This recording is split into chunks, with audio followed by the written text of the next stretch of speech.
Here's the truth about male-female relationships. Women fuck men they respect. Mm-hmm. That's it. They don't fuck men they like. They don't fuck men they love. They fuck men they respect. If she loves you and likes you and doesn't respect you, she will not have sex with you. I have women who respect me and fucking hate me, but they're here every time I call. So if they respect you, they're going to sleep with you. Yeah. And this is something that's biological and evolutionary. They fuck men they respect. So how do you make women respect you? Well, first you have to be worthy of respect as an individual. There's no hack. If you're worthy of respect, you're worthy of respect. But secondly, you cannot allow blatant disrespect. So if you allow her to blatantly disrespect you and you tolerate that, then you're setting a precedent, which means, well, why would I respect this guy in the first place? Yep. I say this to guys all the time. I've had loads of guys who come to me for like coaching and stuff, and they say, you know, my woman doesn't respect me, da da da da da. And I say, look, it's much harder to fix something that's broken than just never let it go wrong in the first place. Right. From the second you got together, you should have been a man, and you haven't got to be an asshole. You haven't got to be aggressive. I'll sit with a girl and very politely say, look, if we're going to be in a relationship, if I'm going to take you seriously, you're not going to have male friends. If you want to hang around with a whole bunch of men, then I'm not going to take you seriously. What do you mean you won't take me seriously? I mean, we can fuck, but I'm never going to look at you as serious material. The idea, the decision is on you. If you want to be serious, you're not going to talk to those guys. You want to talk to those guys, I'll fuck you sometimes. You decide. And I lay it on them. Now, if they choose to keep all their male friends, then that means she's chosen these friendships over me, which means sooner or later she was going to cheat anyway. Like, how long until she jumps on a new dick anyway? So why would I even be upset about it? But most men are too scared to just put the ultimatum down. And you haven't got to put the ultimatum down in some scary, big, brash way. Just be clear. Look, any woman I'm with who I take seriously doesn't hang around with other men. So it's your choice.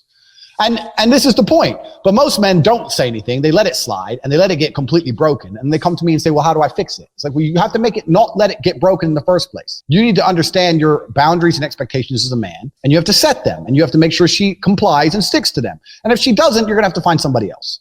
Yep. And this is another thing I talk about, being a playboy. I have lots of guys come to me and say, oh, Tate, but I don't want to be a playboy like you. I say, look, if you want to be happily married, the best thing you can be first is a playboy. Yeah.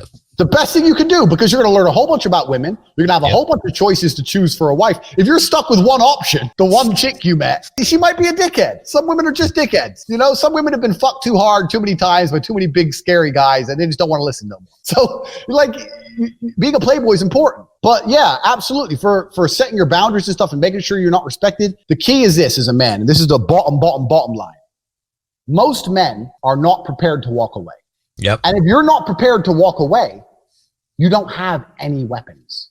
Exactly. If she knows no matter what, you won't leave, then what weapons do you have? Anything you say, shouting, screaming, yelling, going out away for a few days, whatever. She knows you're going to come back. You have no weapons. The second, imagine a girl came to you and she said, no matter what you do, no matter how many times you cheat, no matter what, I will never leave. Right. Think of all the shit you do. I know I do. Yeah. So this is the point. So as a man, if you're never prepared to walk away, you're never going to be respected. Respect and the woman thinking, you know what, he might just leave me, are linked. They have to be there. So you have to mean what you say. You have to let her know, look, there's some things I won't tolerate. And if you fuck with me, I'm going to walk away. And if you walk away and she doesn't chase you, then she's gone. But at least you saved yourself a fucking nasty divorce and getting cheated on and all that shit. Just end it then and there and save yourself a bunch of time. But men are too afraid to pull the plug on it because they get addicted to the pussy and they don't believe they can get any more pussy and they get all messed up. And this is one of the advantages of being a playboy. I can leave any chick because I got 10 more. So if she doesn't act right, I'll just replace her for the night and I'll feel better by the next day. I go through a breakup a week. I'm used to it. I don't give a shit. And it's just like, this is part of the game. So you have to be prepared to walk away as a man. So you have to look at any relationship you're in and say, okay, I'm a nice guy. I love her. She loves me, but I have boundaries. And if she fucks with them, I'm going to have to walk away. And that's the truth. Otherwise, you're never going to be respected. Yeah. I call it